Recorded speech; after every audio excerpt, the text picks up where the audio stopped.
Sir, Nanded उत्तरचा बराच ग्रामीण भाग शहरामध्ये जोडला गेला आहे. त्यातील बऱ्याच वस्तीमध्ये शहरीकरण प्रचंड झालं आहे. हॉस्पिटलची संख्या पण वाढत आहे, परंतु त्या परिसरात सर ग्रामपंचायत आहे. मग तिथं कचऱ्याचा प्रश्न असेल, स्वच्छतेचा प्रश्न असेल, आपल्या बाजूला गोदावरी आहे, या बाजूला असणं आहे. असं लोकांचं खरं म्हणजे अनेक वेळा लोकांना समजत नाही की ग्रामपंचायतीच्या मर्यादा आहेत, की किती पॉप्युलेशनमध्ये ग्रामपंचायत ताकदीने काम करू शकते. मला आठवतं मी मुख्यमंत्री असताना तरोडा मर्ज मी केली. हो, कारण तरोड्याला वेळ काढ मी नांदेड वाघाळा जी नगरपालिका आहे, वाघाळा नगर वेगळी केली होती सुरुवातीला. ते लोकांच्या आग्रहामुळे आमची वेगळी ठेवा. त्याच्यामुळे प्रामुख्याने स्पष्टच बोलायचं म्हणजे राजकीय हेतू असतो. त्याला अध्यक्ष व्हायचं आहे, कोणाला ग्रामपंचायत सोयीची सगळ्यात आवडती ग्रामपंचायत. ग्रामपंचायतीचा कारभार सगळा असा म्हणजे जे काही चाललं आहे ते तुम्ही पाहता, मला सांगायची गरज नाही आहे. त्यामुळे ग्रामपंचायत राहावी पहिल्यांदा इच्छा असते. बाकी हे पुढाऱ्यांची इच्छा असते ग्रामपंचायत राहावी म्हणून. आणि ग्रामपंचायतीला मर्यादा असतात, पैसे कमी असतात, उत्पन्न कमी असतं. त्यामुळे आपण क वर्ग नगरपालिकासुद्धा फार मर्यादा असतात त्याच्या.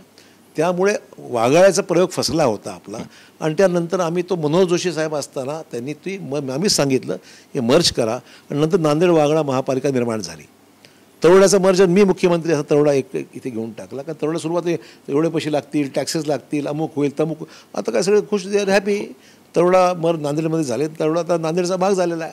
तसाच नांदेडच्या अवतीभोवती नागरीकरण खूप झालं आहे. रस्ते लहान झाले, इमारती FSI BFSI पत्ताच नाही, भरपूर बांधकाम झालं आहे.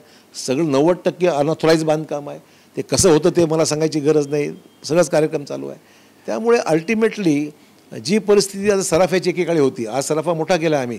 मधल्या काळात मी पालकमंत्री असताना सराफाचे मोठे केले, सराफा रस्ते मोठे केले, सराफा जाण्याइतकी परिस्थिती आज आहे. पण एकेकाळी सराफा जाऊ शकत नसतो. लहान एवढा गल्ली बोळा होतं, वजिराबादला पण जाऊ शकत नव्हतं. वजिराबादचा रस्ता मोकळा केल्यामुळे तो पूल झाला तिकडे. त्यामुळे हे जे प्रकरण घडतात ही प्रामुख्याने ग्रामपंचायतीनंतर मधला जो संकट काळ असतो त्या कालावधीमध्ये बरंचसं काही घडतं, जिथे अतिक्रमणं वाढतात, चुकीची बांधकामं होतात, अमर्याद बांधकामं होतात, FSIचं उल्लंघन केलं जातं आणि ग्रामपंचायतीचा कारभार चालू असतो. त्यामुळे माझं मत वेगळं आहे, व्यक्तिगत मत आहे. लोकांना आवडेल न आवडेल, पण कालांतराने मी बोललं पटतं लोकांना की तू म्हणणं बरोबर आहे म्हणून. तर लोकांनी ठरवायचं आहे.